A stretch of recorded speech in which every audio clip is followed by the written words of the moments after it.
We are recording.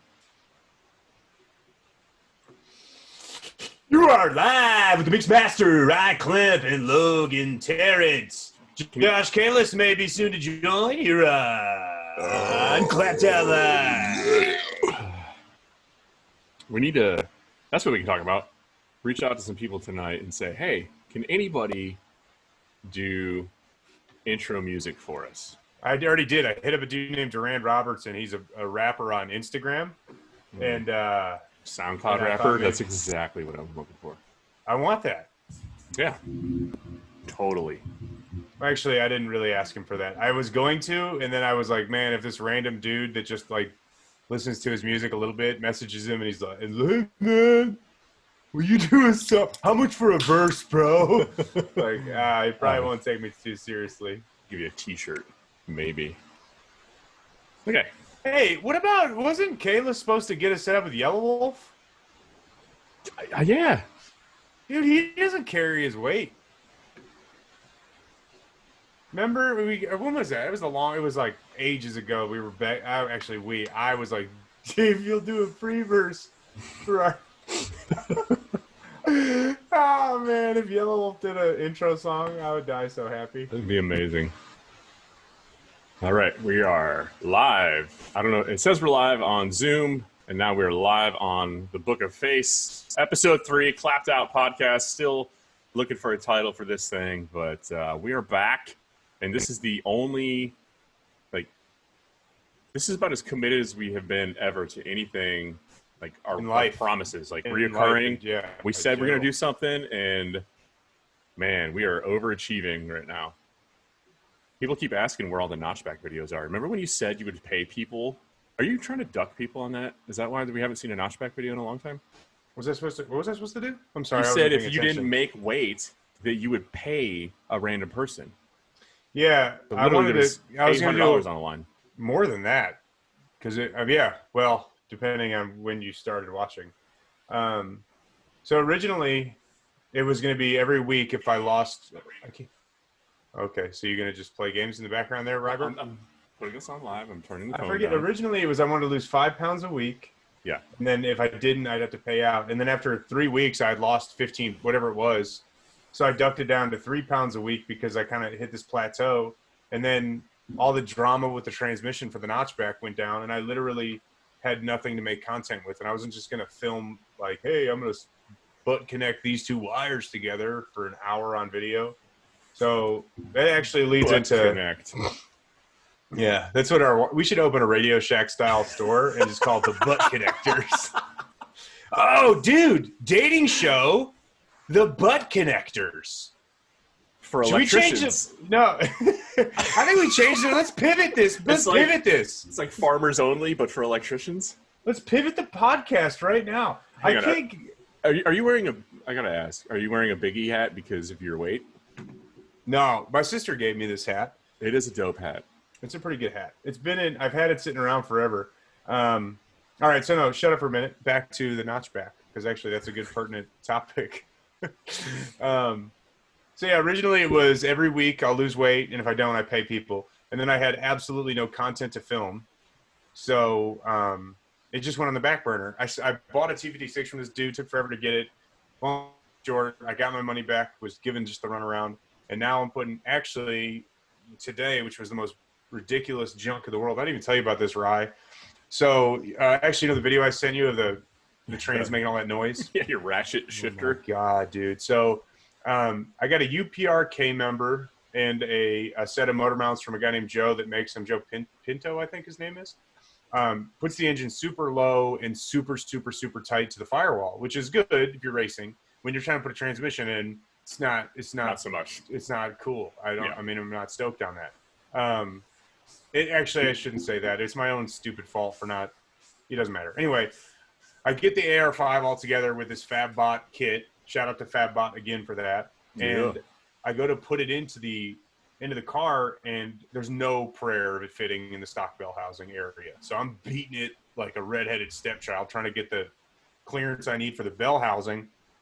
Finally, I had this come to Jesus moment, and I'm underneath the car, covered in dirt and rust, and keep passing my face through these spider webs that have been there since the car hasn't moved in forever. I'm just I have like a mini freak out. I'm like, I'm done. I don't care. I'm done with this stupid car. I'm done. And I like army roll out from underneath it, and I decide that I'm going to pull the engine and I'm going to bolt the trans to the engine and then slide it all in as one to save me the headache. So I pull the whole front bumper off, pull the Holley terminator off, I pull the intake manifold off, and the very last thing I do is I loosen the two motor mounts, and guess what? The engine tilts back with more than enough room for me to bolt the trans up.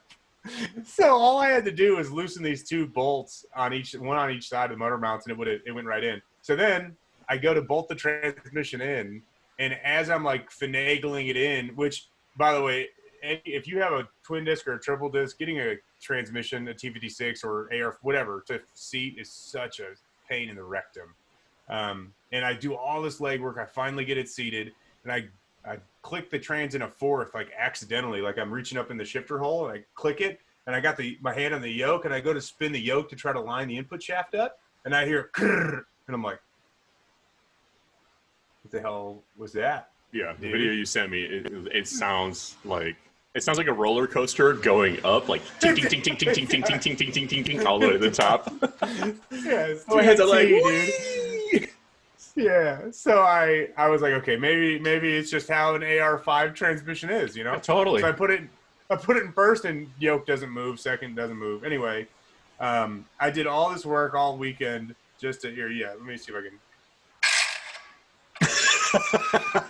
can. Can y'all? That's the noise. If you're listening, That's when it's in this gear. is what his transmission sounds like. Hold on, I gotta play it. I forget we're gonna post this to a podcast, so they won't be able to see it. This is me spinning the yoke when it's engaged in fourth gear. My transmission. Here you go.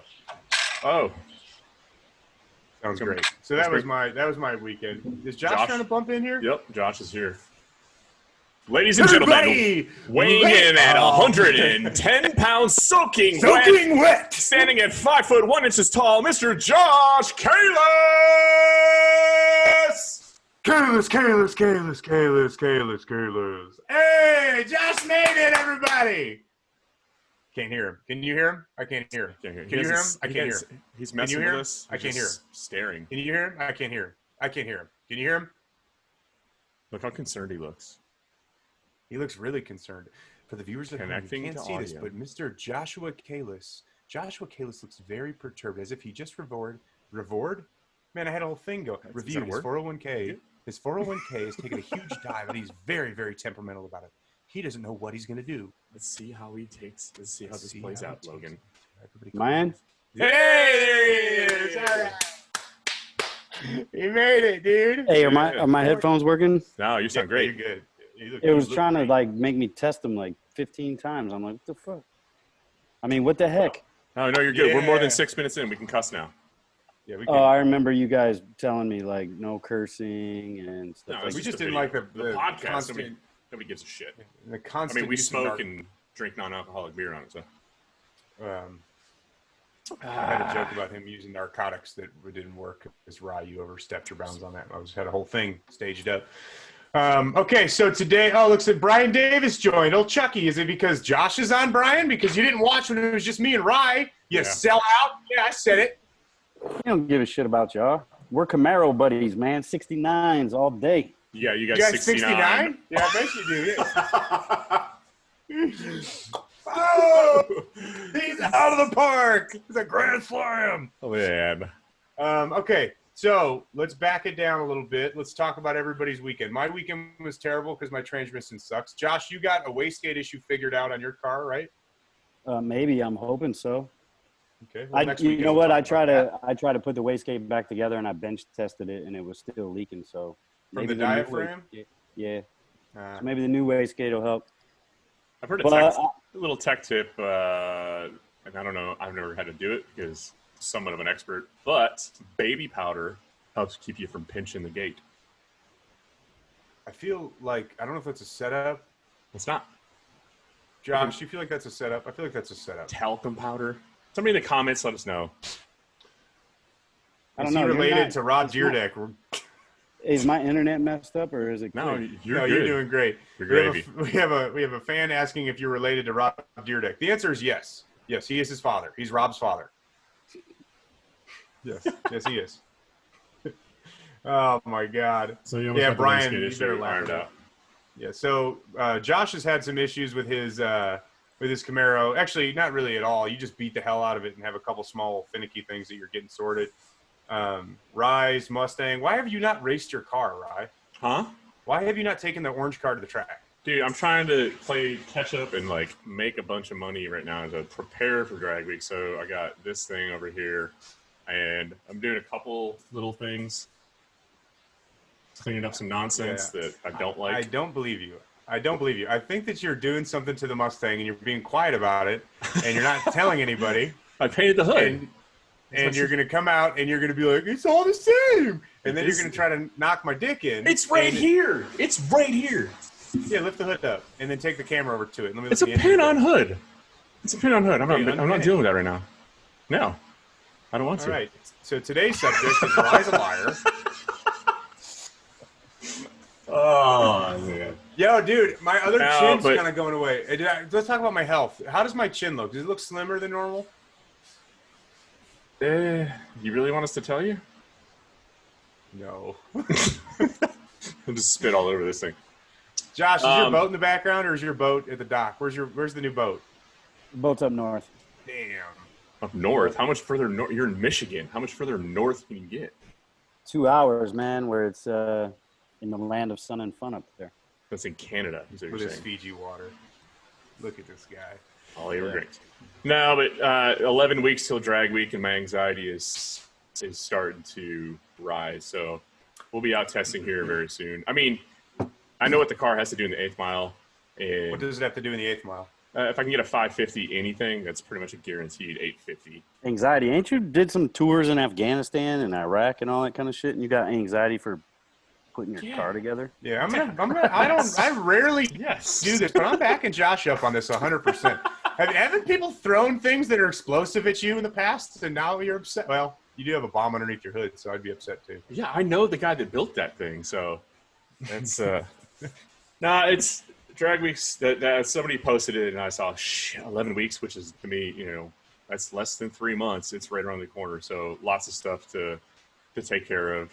I mean, I know the car is capable of surviving drag week, but it's like I got 2 goals this year, which is run drag week and do as good as I possibly can and redeem myself for my piss poor performance last year, and then stomp Logan into the fucking ground, which are 2 very separate programs.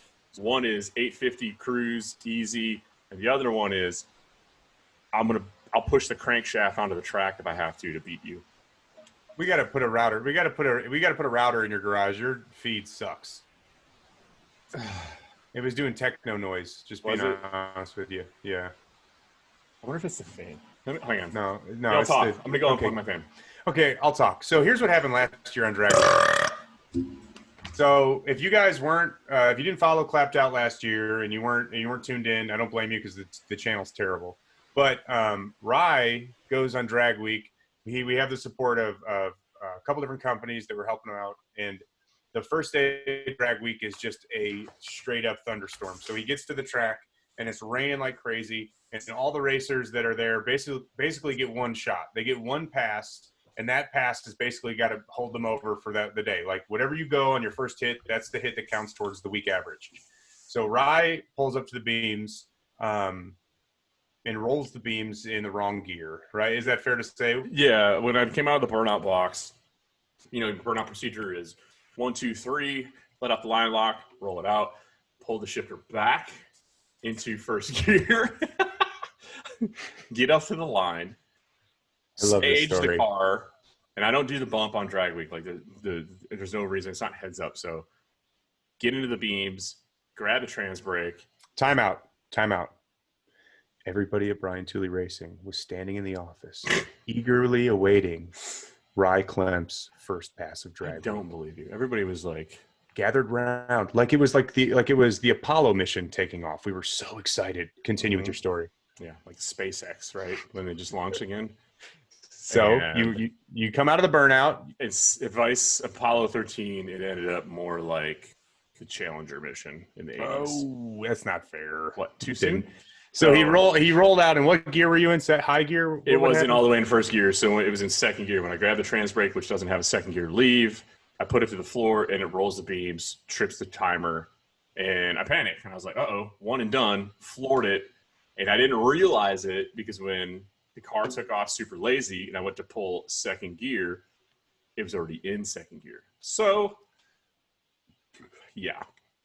Ended up with like a 960 something and completely taken out of contention for the event altogether. And my house was like 2 hours away. So I elected to save money and head back home. And honestly, it's we weren't sure if the transmission was hurt. And I kind of leaned on that as an excuse to just go home and be like, screw it. That's good. Hey, wait, didn't you tell everybody that you broke? I didn't know if the transmission was hurt or not, so I played a safe card. When I came home, I did find, in fact, that the transmission linkage was out of adjustment. We went back up there on Friday, ran again, but yeah. Liar. This is why we don't tell. Liar. Oh man! And I will say, and I'm not trying to back Ryan up because I hate him, but I will say that this event was. I would have been in a similar mindset, except I probably would have finished because I'm not a punk. But I will say I don't even drive my car in the street 5 miles, let alone 1,000 or whatever the hell drag week is. It's insane. And speaking of drag week this year, yeah, it does. It's crazy warm in that car. Hey, speaking of which, can your car make a pull without, I don't know, hiccuping or hitting a sync issue? Have you fixed that yet, Josh? Working on it. Okay, well, don't throw stones if you live in a PP house, brother. Listen, I just replaced every sensor, and it should be good to go. Wait. Hold on, Josh. We can stomp Rye. We can stomp Rye again. Matt Aruda, I think you know the name, right? Yeah. Heard of him. He wants you to tell us how you found out that oxygenated fuel is not compatible with Bosch injectors. How did you learn that lesson, Rye? Let's see, Drag Week 2018. So Drag Week 2018 was the first year I ran Drag Week. First day, 8-something, like 870. So this is when we were trying to outrun the hurricane. That was Atlanta. In Darlington, we went 867, head to ZMAX. And at ZMAX, I brought jugs of E85. I switched the car over to pump gas. And I could see the ethanol content starting to get lower and lower and lower. And I'm like, all right, I need to find some E85. Well, you would think that Race City, USA, Concord, North Carolina, or Mooresville, North Carolina area would have like E85 everywhere. False. So I hit up my good buddy Eric Yost over there at Customs by Biggin. Shout out to Biggin. And so I'm trying to hit the fast forward button, but shut up. This is a podcast. This is what we do. We talk. Oh. Okay. Sorry. You're just sitting down there smoking and drinking your Fiji. All right. So I hit up Eric and I was like, yo, do you have any E85? And he's like, well, yeah, I got C85. And I'm like, oh, C16, E85? Why not? So I bought 2 jugs of it, poured in the car. Car runs 863. Cool. Hit the road, head to Bristol. I'm like, this is a new best. I'm going to pour all C85 in this car. And I was looking at the data at the hotel that night. I'm like, it went a little lean, so I add a little bit of fuel to it. Well, what I did not know is that C85 has what is known as MTBE. I don't know what that acronym stands for, but it's an oxygenated fuel. It is not compatible with a Bosch 210 injector. You just lit your cigarette backwards, you dunce. I know. Look at that. MTBE.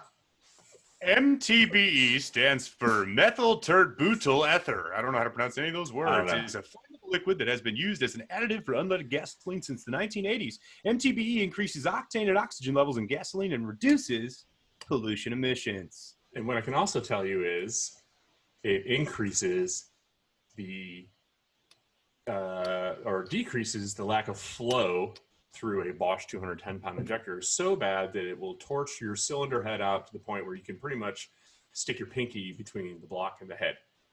But shout out to Matt Aruda because he had a pair of junky 5.3 heads sitting in the back of a pickup truck, and we slammed them on the car, no valve seals, nothing, and hit the road and drove it all the way to Atlanta, and we finished Drag Week in 2018.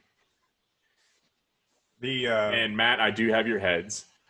They have been refreshed, and I haven't shipped them out yet. It's not you. It's me. So, it's just who I am as a person. Okay. If you've been waiting for at least a year, 2 that's years. pretty good. This was- 'cause no, I've been waiting. It's 2 years because this is Drag Week 2018. You haven't shipped this dude's heads in 2 years? You know how much 2 it years. costs to ship heads? Oh yeah, probably a little bit less than it would cost you to buy a set of heads when you're on Drag Week. Probably cost you a little bit more than shipping out stickers to me. I've been waiting on for how long has it been You now? didn't get those yet? No. Hey, It's so weird. Josh, the last time you did a video with a clapped out shirt in it, I believe you had to dig through about 3 piles of garbage to get to that shirt. And then you threw them on the ground, like Brown, like they're dirt. Like we're just dirt to you. He didn't respond. We're dirt. We're straight dirt. We're straight dirt. Oh man. Is it hot in here? Is this me? No, you look great. Hey, hot. on the topic, your wife responded and said that we're a bunch of freaking plumbers bringing up old shit, and I love that response. So, on that note, what happened the last race of Drag Week 2018? You made a pass, but it wasn't on all cylinders. You thought you heard a cylinder, but what in fact was the reason that it was not firing on all cylinders? So when we put the car back together in Bristol after fixing the head, we started up and it's popping and banging through the intake. And we thought, like, oh, damn, it got a valve. And it was just backfiring through the intake. So Scott Sublett from Drag Week, Scott Sublett from Drag Week, goes around the car, unhooks the coils, finds a hole, grounds out the plug wire, and then we unhook that injector and we hit the road on what we thought was 7 cylinders. Didn't realize this until I got home and started tearing the car apart. In the heat of the moment, I literally just forgot to tighten down 2 rockers, 1 intake and 1 exhaust. So the car was actually only running on 6 cylinders from Bristol all the way back to Atlanta, Georgia. Hold up. With all these stories, and you're a helicopter mechanic? Yeah, you should definitely God ride dang, anything dude. I work on. Yeah. Just to touch on that again, this man is in control of your life if you're in a Marine helicopter. Wait, hold on. He also told me a story. We were trading stories back and forth. I said, Rye, have you ever been in a helicopter that was like on its way down? He paused for a moment and he said, yeah, I mean, kind of. Yeah, there was one time. Well, no, it just caught on fire for a little bit. and then we landed and everything was fine. See, the one guy, he tried to grab the fire extinguisher and I was like, no, come on. We got 2 more engines. Just one of them's on fire. Yeah, I don't clean all that bullshit up. So don't spray the engine. Leave it alone. we're only 50 feet up. Like, just leave it alone. Chill out. I don't want to clean that shit up. He's the guy that wakes up as the plane is in a crazy tear down from the sky and wakes up mid descent and just says, "No." They had all the fire trucks rolling up on us, like whoop. And I was like, "Whoa, time out, guys!" Hey, I remember. Easy. I remember Joey was telling me he was in one of those helicopters and he was like fixing something in the back and the door was open or something and it sucked him out and he had to like hang on to the back and was just 3/4 of the way out of the helicopter. Oh, super. I don't know if it's true they have it in Joey or not, but it does happen. People call it Supermaning. And he had no parachute or anything? No, you don't have parachutes on them. Parachute? Parachutes. Parachutes are not allowed on board Marine helicopters. But no, like my wife said, if you get on any of the helicopters I work on, if they're not leaking oil on you, then get out because that means they're empty. That's fair. But no, what Joey was talking about, like some people do that for fun, like grab onto the ramp and Superman off the back because you get this big vortex coming up off the tail of it and it'll hold you up. Scott from Drag Week can tell you probably way crazier stories than I ever could. So Crazy. So I'm going to sell the RX-7. Really? lies. No, you're not. Yeah, I think I'm going to. I think that I'm going to make maybe 2 or 3 more track outings with the car this year. Hell, if the car goes a 7 anything the next time it's out, I think I will be putting the car up for sale. Mm. What are you going to get? I have come to this conclusion after, obviously, you guys know, some months and months of literally, how many times have I called you guys and been like, I think I want to get rid of it? It's At constant. least twice a week. So the car is a little too much race car. And I don't have David Martin. You shut your mouth, Logan. Shut your whore mouth when you're talking to me. There's a lot of things that are contributing to this decision. And the first of which is I live an hour away from work, and if I want to move closer to work, it requires more money because real estate's much more expensive up where they are, where the shop is. And the sale of the RX-7 will allow me to do that. That's one of the reasons. The other thing is I've driven the car a total of maybe 1,000 miles in 3 years, and I just don't have it in me anymore to try to now roll the clock back and turn it into more of a street car after going as far as I have with the car. So as I find myself driving in an hour commute to and from work every day, I'm thinking to myself, man, it would be nice if I could just hop in my 6th gen ZL1 Camaro or my whatever insert car here and enjoy the drive to and from work. Yeah, you guys can hate all you want. And it's kind of just where my head is. I don't know. I'm not really, I don't know. I don't think it's going to be long for my garage anymore, man. So that's where I'm at mentally. And on that note, I will make sure that I bury the clapped out ET so low that Rye never has a chance of ever catching. It's definitely, one, that's not happening, and two, you better not sell that car until I break it off and you heads up. Don wrote back gross when I said Camaro 6th gen. Gross. Get a C5. No, Alan, we've already had Well, I'm going to be honest with you. In those next 2 or 3 outings you go to try to get that 7 or whatever it is you're looking for, sabotage me. I just hope you break it, because then you could start making some more videos. Wow, really? Would, dude. Damn. No, I mean, I don't know. Maybe my mind will change. Maybe I'll go to the track and have an awesome track day. I mean, that's what happened when I went 890s with the Banger. I was ready to sell the car then. I was just so sick of it, and I was tired of working on it. And then it went one good pass the whole year, and I could not wait for the next season. Then the next season came, and we had that unfortunate engine failure, which basically put me out all of last year. I had one day at the track last year. And then this year, coronavirus hits, and the track's closed down for 3 months in the best temperatures possible for that car. So it's just one of those things. Like, it's been a series of events that have led to me just kind of not really, I don't know. My head's not in it anymore. So you're out. I mean, not out. I'll stay in. I'm not going to open that closet door. What a fucking bummer.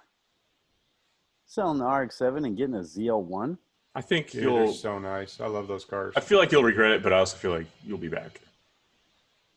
I really don't know what I'm not 100%. This is like 87% of me is leaning towards that way. But I don't know. We'll see. Time will tell. Again, I am a very impulsive person. I know you guys probably don't know this about me, but I make decisions fairly quickly without thinking of the consequences or whatever's going to occur in the future. Your emotional status is as predictable as the weather is in North Carolina. Like, you're a liar. You take it back. I'm fine. Everything's fine. This is so fine. Everything's good. It's so over the top. It's ridiculous. Look at Josh. Even Josh is there guiding me. I see. It's fucking stupid. No, I don't know what I'm gonna do yet. It's stupid. We need to make stickers or shirts to say "What would Logan do?" Sell it on the back. Yeah, and just have a checklist of all completely over here and over here, just the polar opposites. Yeah. Detroit Hood TV, Mike. Got to switch up drivers. Like to see Rye drive Logan's car, Logan and Josh's car, and Josh and Rye's car for a few hits. So I've driven 2 out of 3 cars on clapped out. So. Rye's taking some half-mile passes in mine. Not in the current setup, and I've also wrecked your car. Well, I didn't hit anything. So if I don't hit anything, is it really a wreck? I would trust Rye in driving my car. I would you trust wrecked you the paint. He wrecked the paint. That's for sure. I mean, it was already kind of wrecked before. I just wrecked a new area of it. Yeah. Actually, I fixed it with Sharpies everywhere. I remember that. Remember that? All right, Josh, I want you to roll this back. Josh, I want you to tell it from your perspective. You tell me the story about the time you gave the keys to your 1969 twin turbo LS swapped Camaro that makes 1,300 horsepower. I wanted you to tell the story about the time you gave Rye the keys at a half-mile event in California. Was it California? Mm-hmm. Wait, the one he spun out? The one he spun out or the other one? Oh, well, now we got multiples. Let's hear the one he spun out and then the one where he wrecked your paint. I've broke your car 3 times if we really wanted to lay it out. Well, no, the very first time I let him drive was we were in Coalinga for a half-mile event, and he was my passenger for the very first pass. And so, and mind you, this car had been running perfect forever, but then the very first pass at the half mile, I get it into third gear and the thing just starts popping and banging. Mm-hmm. So I pull off and that is on a Saturday morning, probably like 9 in the morning after Yeah. the drivers meeting. And we just start going at it, trying to find the problem, and we thought maybe we couldn't find any issue, to be honest. So we thought maybe it was the computer. I was running the fast system back then. So we said, okay, we got to get a new computer. And Coalinga is about 5 hours from LA. And we found a new computer in LA. So my little brother jumped in the car. Yeah, we were all like, Bro. we're done. Mike is Dude. like, no, we're not done. I'll drive this. It was like 9 hours round trip, and he drove, got back at like 3 in the morning or something like that with the computer. I think he got back real early or whatever. But Yeah. so anyway, we're there at the airstrip. I pull the computer, switch the dip switches, do all that shit, and go for a pass. Same shit. Didn't fix anything. So this is Sunday, the last day of running, and I'd say we had maybe 2 hours left or 3 hours left Yeah. of the day. I remember we were spraying, we're trying to figure it out because it was like it had a dead hole, and it would only rear its head when it was in boost. You couldn't really tell at idle. And I remember sitting there spraying water on the headers, and I sprayed the plug wires, and I felt it in my balls. It shocked me so hard. I was like, okay, Well, anyway, the plugs are fine. yeah. So there's like 8 people. I mean, it seemed like 100, but there was like 8 people all over the car. I'm in there changing dip switches and shit. And Rye just goes, "Everyone stop!" And everyone stopped and looked at Rye, and he literally just went, click, and pushed in a fuel injector harness. Just click.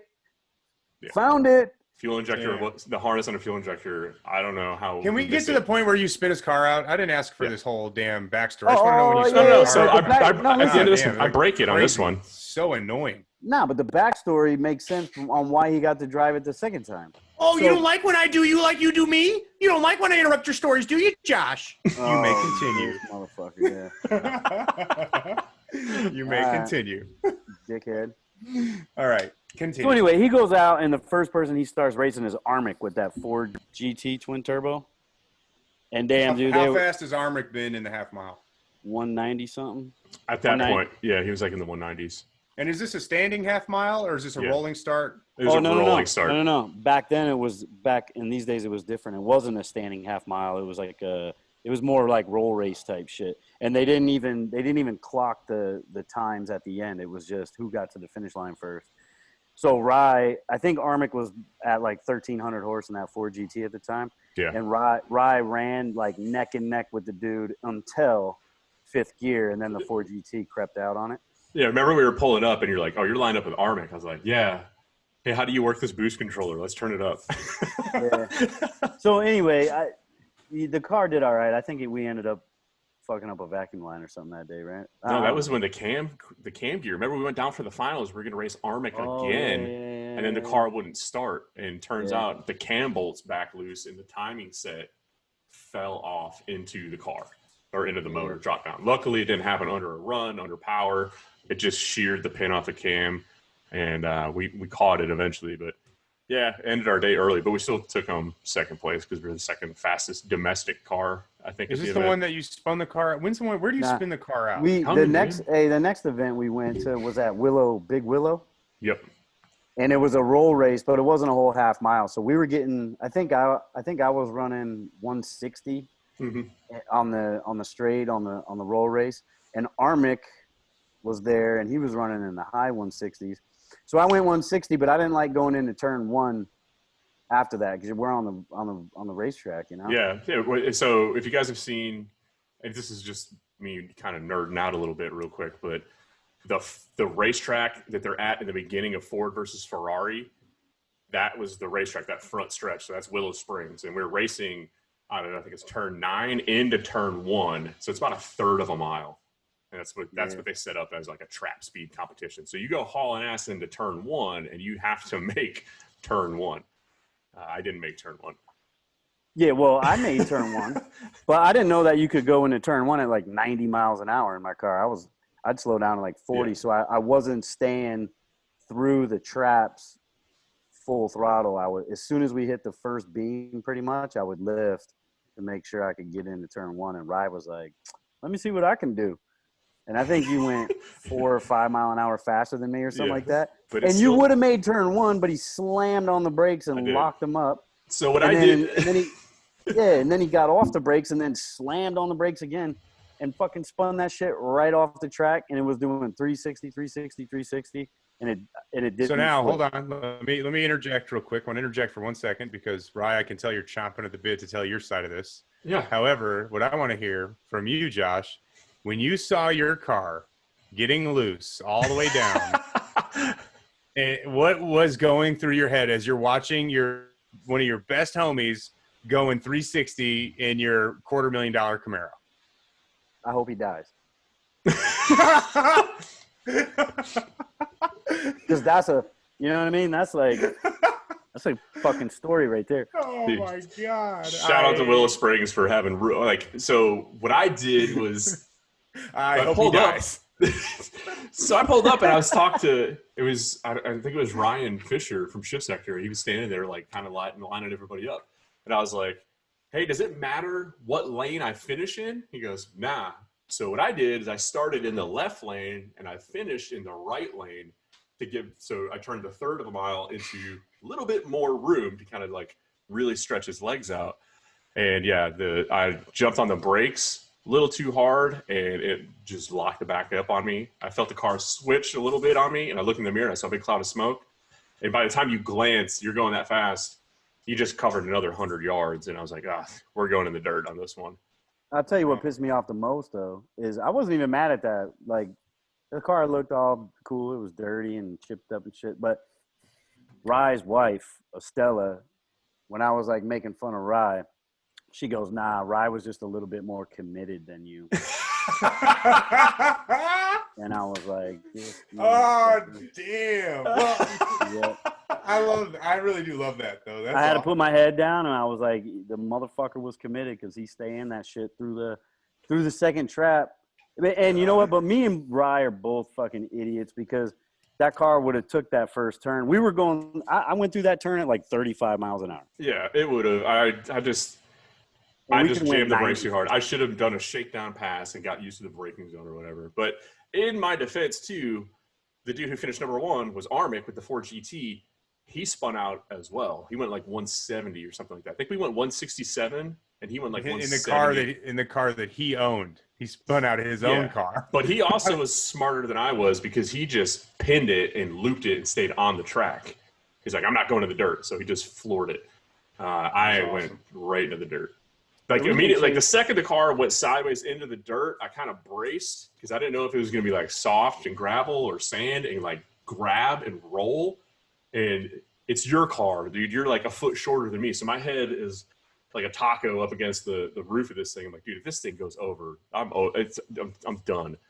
But the second it went into the dirt and then kind of just started like floating on the top of the hard pack, I literally let go of the steering wheel and just like, fuck this, and then just wait for the dust to settle. Grab my phone, text you, I'm good, and just drove the thing off on 4 flat spot We got tires. video of it.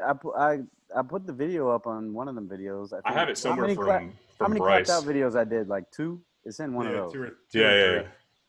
Yeah.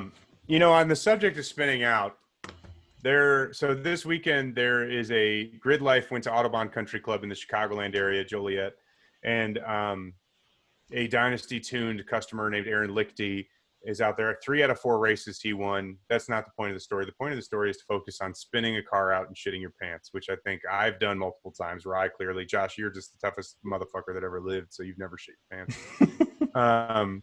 But Autobahn Country Club, there is a turn they call the $1 Million Corner. And I had finished building a C5 Corvette. And it was actually, I didn't. Dean's Performance did it for me because I literally stripped the head bolts with a 12-point socket because I didn't know how to take an engine apart. And so I was 19 or 20 years old. Anyway, I'm still an idiot, so it doesn't matter. But I spun my car out. Tom Bagley, the track director, I think he was his title. I can't remember.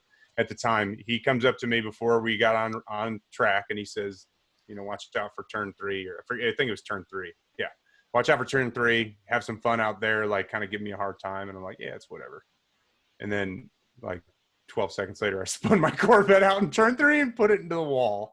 And then I realized that the car came around on me and I was on track with a couple of my friends that have K-Series swapped cars. And the car comes around on me. I tag the bumper against the rear wall. I put it back in first gear. I putt back around for a caution lap, put it in the pits, and that was the last time I raced on a road course. That was it. I was done. Called it a day. The pucker factor was absolutely huge. Damn. Yo, Yeah. I literally live 5 miles from a road course named Grattan. I'd like to see Not how just- the Camaro would do on track. I just want to go there and start learning how to like really drive, not just street little drifts around turns and U-turns and all that type of shit. Like I actually really want to go up there and do it. I just don't know if the Camaro is the car. I'll probably go all the way down to like a Miata or something and just start fresh. I'll tell you right now, and I'm not just saying this. I think that if you've never, your garage is terrible sounding, right? When you walk away and mute it, it sounds so much better without you. Just as a heads up. But I think I'll say with absolute certainty, if I was to start trying to road race or trying to track race or autocross, I would immediately go buy a Miata. After seeing what these guys do with these Miatas, just even in stock form, and then they're doing the K series swaps, the K Miata stuff. These are like 200 horsepower max at the tire. And again, Aaron Lichty is throwing down insane lap times, and he's winning 3 out of 4 races at Grid Life with a stacked field of really. I mean, that's 99% driver. I'm sure the dude's a maniac, but I think it'd be interesting to see you behind the wheel of one of those cars. I think you'd have a good time, especially seeing how you drive a go-kart. You're a maniac. Yeah, it'd be fun. I mean, or I'll just go learn in the Camaro, like whatever. That'd be fun too. I bet the Camaro would be a ride. If you turn that thing down and put it on a road course, it'd be a blast. I wonder what the weight split is on the Camaro, the percentage front to back, left to right. It's Josh, 50-50. It's 50-50, 50-50. Really close. Yeah. So Yeah, this my is buddy- 200%. Dude, I mean, side to side, front to back, it's like really close. My buddy Jimmer, that he owns Go Fast Productions, and you know, Jimmer Klein. He brought his he brought his little balancing system over, and we put the Camaro on it, and it was surprisingly close. But she's heavy, you know what I mean? I think it was 3,800 pounds without me in it. So Yeah, she's girthy. That's crazy. yeah, it's heavy. It's all steel. I mean, it's all steel car, right? Yeah, but I like the weight, you know. I do. No, I hate it. I look at my stomach every day and I hate it. Yeah.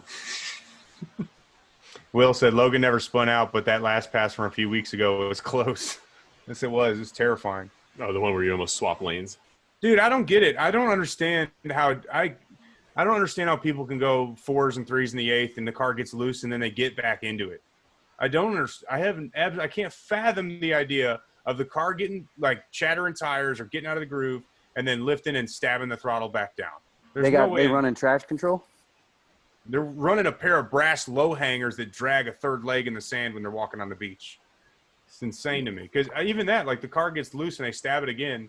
Like, man, It's like we talked about it before. It's one thing when I'm driving my car, when it gets a little hairy, first gear, second gear, I'm like, all right, yeah, I can handle this. But man, when it starts to move around and when you're in third and you're pushing well north of 3 digits mile per hour, it gets rowdy. And there's a lot of stuff to hit.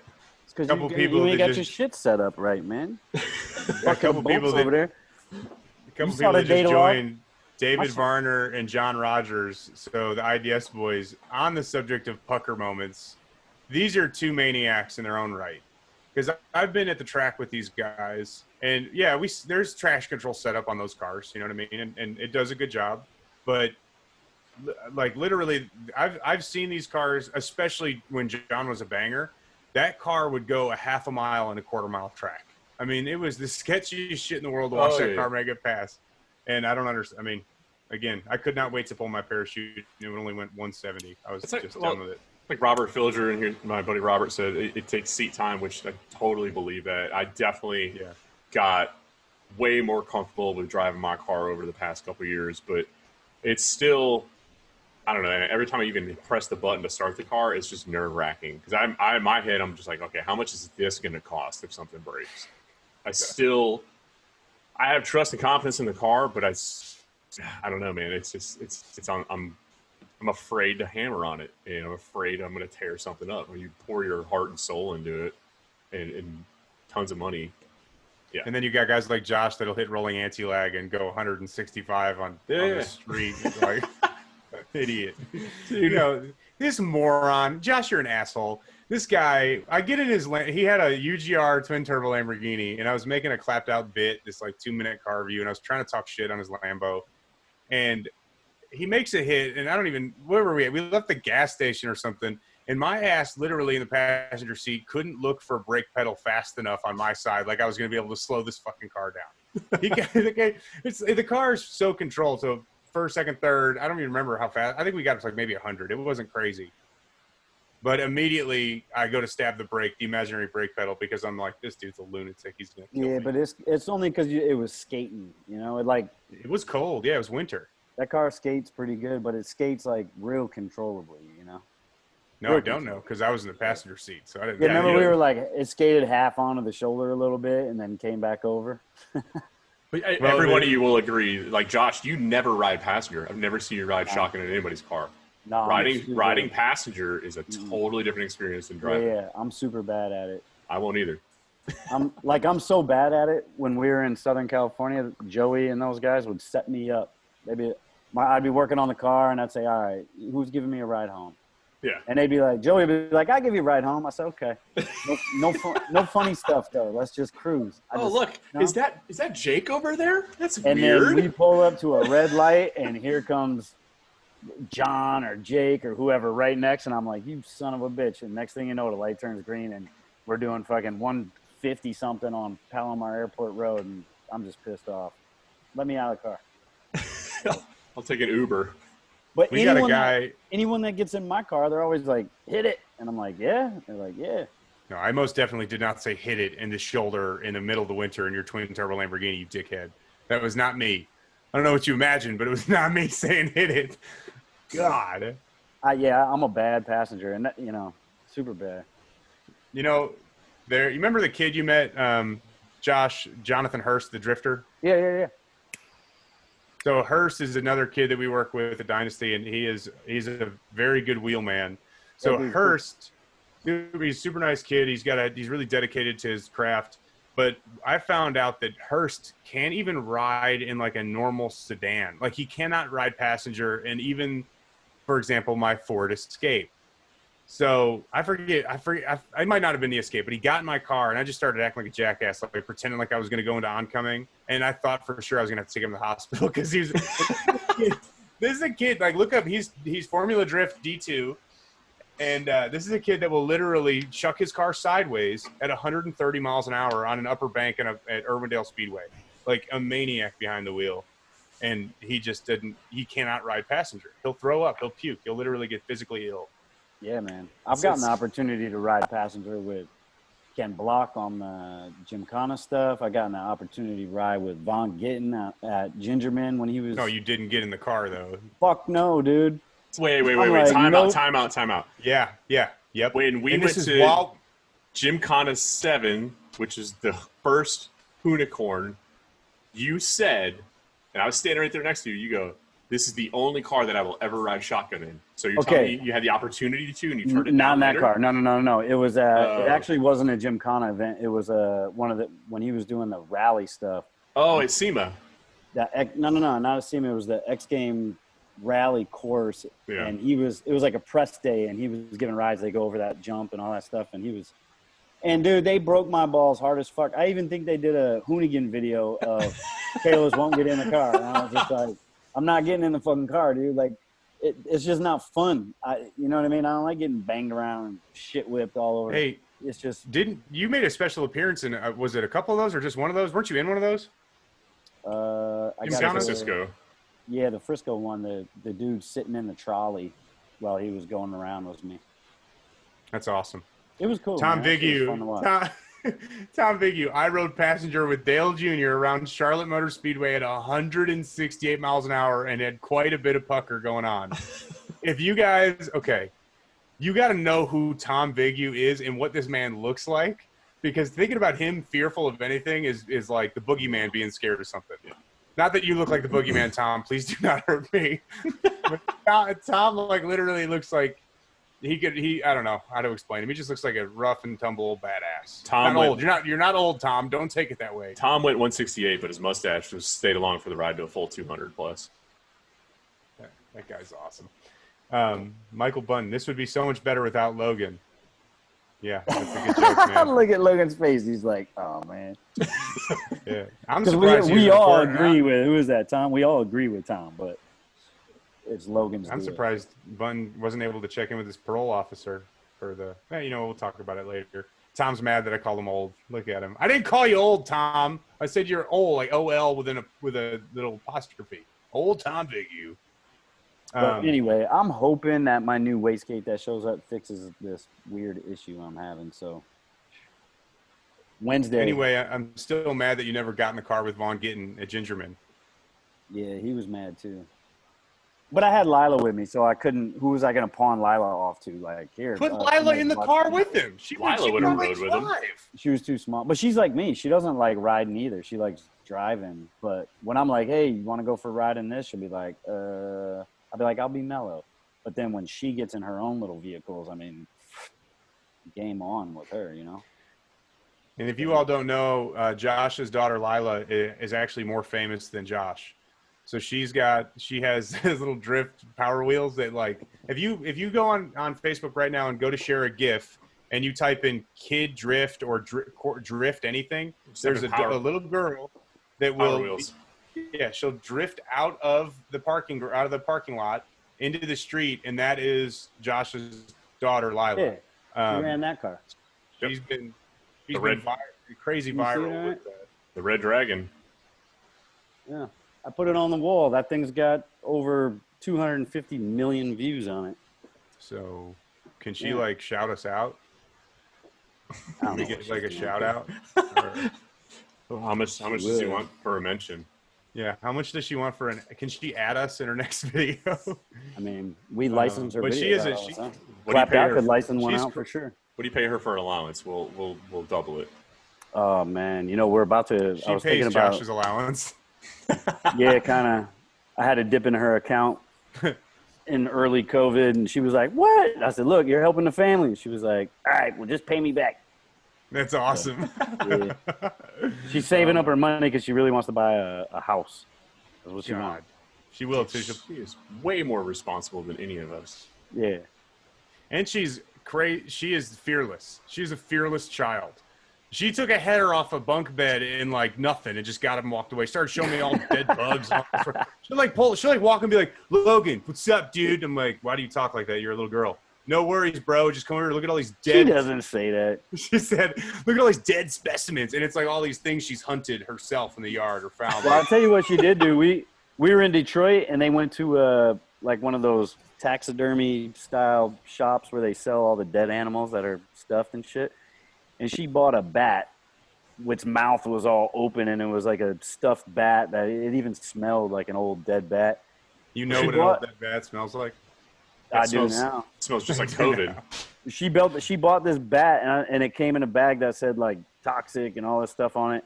I said, "What are you gonna do with that?" She's like, "I'm gonna hang it above my bed," and she literally hung it right above her head where she sleeps on the wall, and just had this bat. It was You're just raising creepy. a young Ozzy Osbourne. I love it. pretty I'm wild. such a big fan. Hey, Josh, since you're world famous skateboarder and everything, I'm sure you have more stories than we do in motorsports related. So I'm going to put you on the spot, and I got a question. What is the wildest car you have ever had the privilege of driving? Not that many, to be honest. What's the wildest ride you've ever been on in a car? Probably my buddy Heath here in Grand Rapids when I first met him, and he said, "Yeah, you want to go for a ride in my car?" All like real creepy, and I was like, "Yeah, all right." Yep. And it was like his way of like his introduction, like, "What's up?" And I said, "Okay, let's go." And and that's probably what fucked me up, is being a passenger for so long. And he literally on the on-ramp, getting onto the freeway, just clicked his little IROC Z Camaro fucking in the second gear and just drifted me the entire on-ramp onto the freeway. And that was my introduction. And I said, "Let me the fuck out of this car." And he was like, "It goes pretty good, huh?" And I was just like, "Dude, let me out."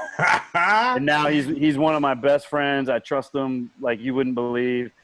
I still won't get in a car with him unless he's driving his little fucking 200 horsepower thing. But dude, I was in a 700 horsepower Porsche one time going through some little canyon twisty roads. They're not canyons out here, and he was in a Toyota, I think Tercel with 300,000 miles, and he would outrun me through the turns. But you know, obviously I catch him on the straights, but he would outrun me through the fucking turns because I was just a little pussy and just don't know how to fucking, I don't know what it feels like going through turns like that. Yeah, anyway, his license plate is the Stig on his regular car, and he was an instructor at Gingerman. And Was he really? He could drive. I didn't know all that about Heath. Heath is an awesome dude too. Yeah, he's a he's great awesome. dude, man. He's one of those dudes. Like the first time I met him, I think you just showed up with him at the shop we were at Autocraft, and you just showed up with him, or you picked him up or something, and that was the first time I met him, and it was like immediately like you're around him, he's just a super nice guy. I would never get in the car with him after hearing that story though, so thank you for that. Yeah, he was the instigator at all the street races. He would be the one to go up and talk the shit and set up the races for whoever was gonna race, and he's just a good dude. Heath always struck me as one of those people, like, the whole time that I was around him when we were at Shipsucker, like, how is this? I can't imagine seeing him pissed off. He seems like such a positive guy, but you can kind of see that little tinge of crazy in the back of his eye. Like, Bro, I've seen him this dude will snap. stab me if I get on his bad side in a heartbeat. I seen him snap, and I was like, "Whoa, what?" I was almost like excited to see it, even though the situation could have been crazy because, you know, who knows? But I was like, "Whoa." I even let it go for a little bit before I like stepped in and tried to break it up. I was just like, "Wait, I gotta watch this." It's snapping right now. It's crazy to me that you let it go because when I was around Heath, all he did was tell me about the 5 million different types of guns he has. Yeah, So something like that, I get wild. I'd be like, dude, I know you got like some Betty Boop 22 in your boot right now. You pull out like, dude. No, when he gets in my car, I always ask him like, how many guns you got on you, and he won't tell me. And sometimes it's 3, sometimes it's 8. Sometimes he's putting them in all over my car. Yeah. How much time you got? Yeah. No, he's a good dude. Shout out Heath. Heath had a little bit of a surgery too. Would he have his appendix out or something recently? Wasn't it something real minor? No, dude, he survived an aneurysm, bro. Yeah, no big deal. Yeah, he went to the gate. He went to the heavenly gates and was like, "Nah," and he came back. Like, Dude, he's a badass dude. If you're not listening and you watch this later, Heath, shout out. We're all on your knob right now, brother. All on that knob, dude. So what's next, man? When are you guys putting up my clapped out video I filmed, and then you guys never put it out? I need you to send me that WeTransfer again because it's in the mail with stickers. I think so. You guys I watched it, but I didn't download it. No, I want to put it up. I'm going to put it up. The intro is ridiculous. I need to come back up to Michigan, and we need to do another video, Josh. Anytime, dude. Come up and fix my car right now. It's over there just chilling. And if the notch got done today and I was able to, I for sure would. Look at that box. When did you get that toolbox? He's been had that. Should we tell him where he got it? Here's what I found, which I'm hoping is the issue.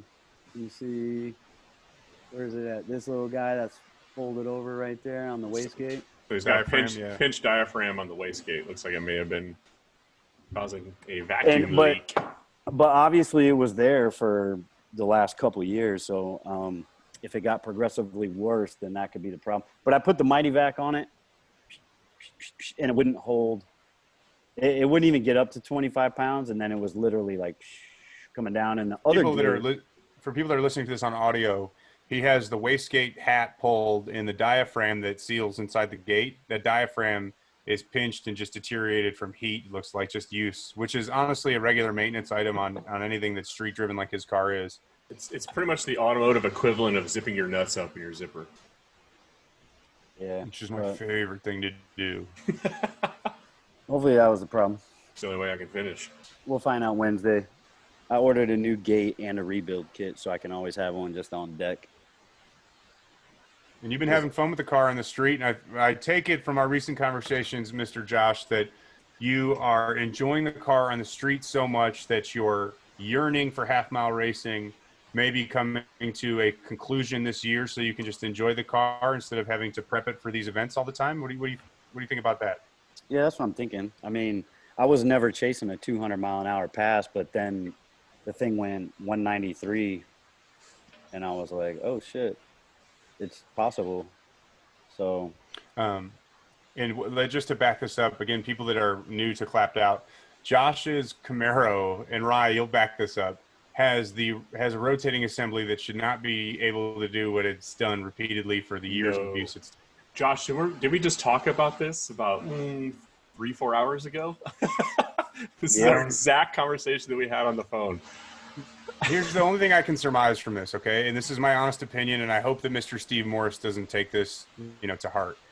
But it's, what has it got? An Eagle crank, mm-hmm. And then is it Carrillo rods, or what rods are in it? They're Manley rods. Are they Manley rods and CP pistons? Yeah. But regardless, it's a stock iron block 6-liter that's been rebuilt a few times now. And the reason I mentioned Steve is I think that Steve has.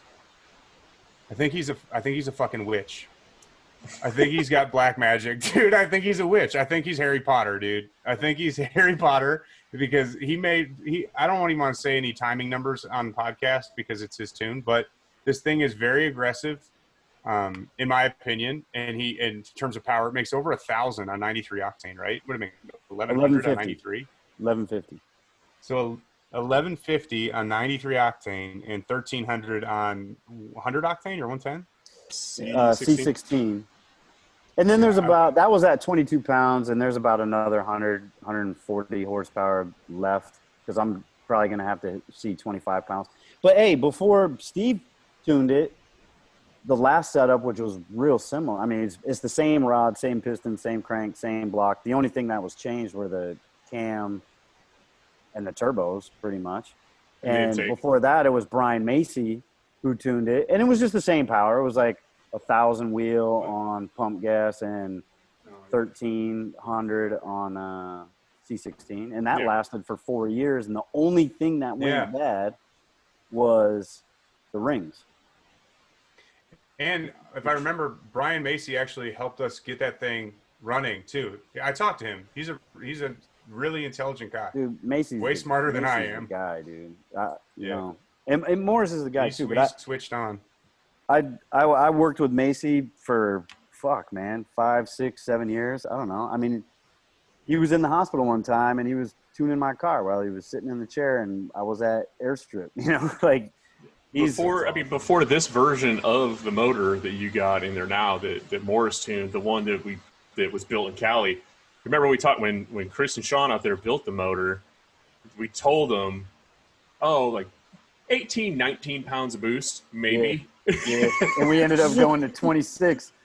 I'm like, shit, I wish I knew 3 years ago we could have went 26 because we would have been in the 190s a couple years earlier. It's like you said, it's a bunch of shelf parts. There's nothing fancy in that short block, unported. What are the heads? AFR heads.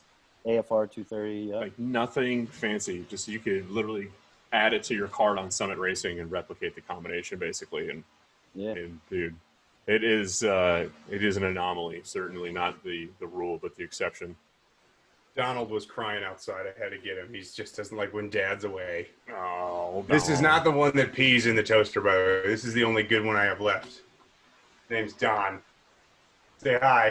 If you're listening to audio, Logan is now... As a tiger. I have a full-grown tiger in my lap. He's playing with his Liger. He's fine. Now PETA is going to be on us. I think that's a good. I don't know if you guys have anything else to talk about today. It was a very. That was good. I don't know.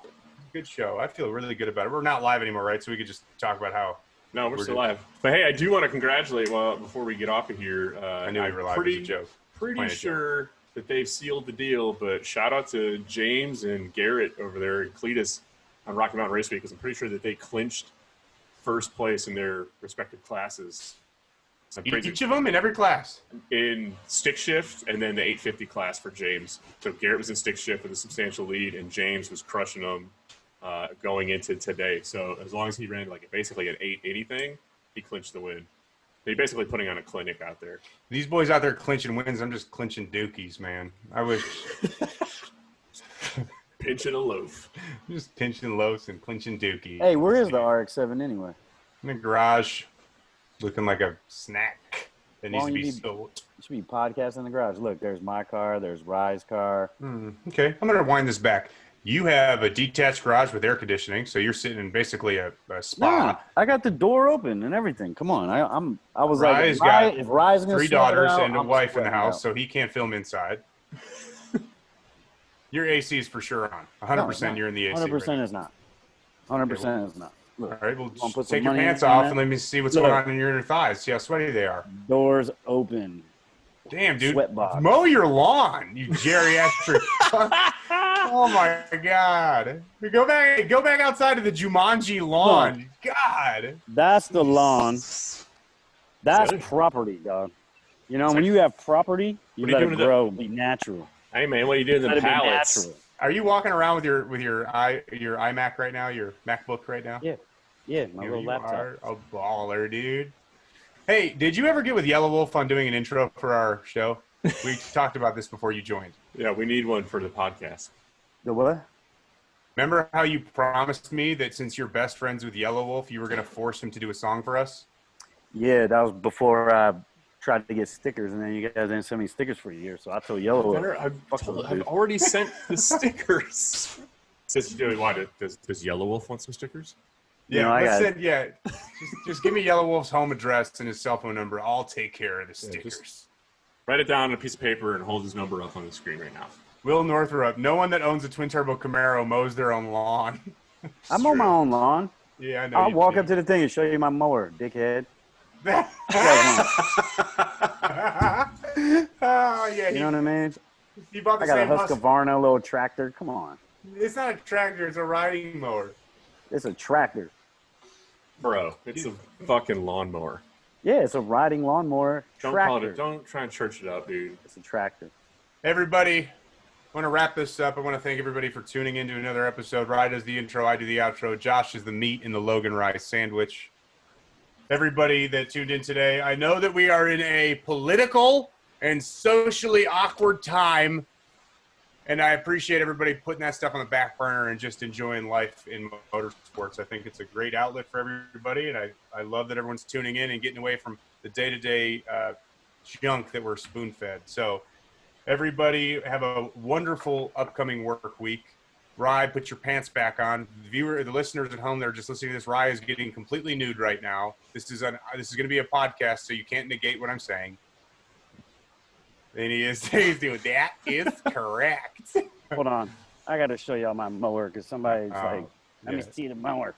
No, one said that. Clapdown.com/store. Yes, buy stickers. Are we going to hang up while he's doing? Did you? Yes. Let's see the mower, Josh.